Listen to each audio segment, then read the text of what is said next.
రాష్ట్రంలో క్రీడాభివృద్ధికి ప్రభుత్వం చిత్తశుద్ధితో కృషి చేస్తుందని ఎమ్మెల్యే గద్దె రామ్మోహన్ తెలిపారు. విజయవాడలోని చెన్నుపాటి రామకోటయ్య ఇండోర్ స్టేడియంలో అఖిల భారత స్థాయి బ్యాడ్మింటన్ పోటీలను ఆయన ప్రారంభించారు. ఈ కార్యక్రమంలో SAAP VC and MD Girisha, badminton association అధ్యక్ష, కార్యదర్శులు పాల్గొన్నారు. అండర్ 15, అండర్ 17 కేటగిరీలో మొత్తం 1500 మంది వరకు క్రీడాకారులు పాల్గొన్నారు. 2026 నాటికి అంతర్జాతీయ పోటీలకు ఏపీ వేదిక కానుందని ఎమ్మెల్యే తెలిపారు.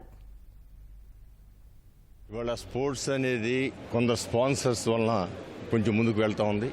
ఈరోజు విడిపోయిన రాష్ట్రంలో 2026లో ఇంటర్నేషనల్ గేమ్స్ కండక్ట్ చేయాలని చెప్పి ఒక ఆలోచనతో ప్రతి ఒక్కళ్ళు కూడా ప్రతి క్రీడాకారుడు, క్రీడా ప్రోత్సాహకులు, అదేవిధంగా కోచ్లు అందరినీ కూడా 2026 తారీఖు కల్లా మీరు అందరూ సిద్ధం అవ్వండి.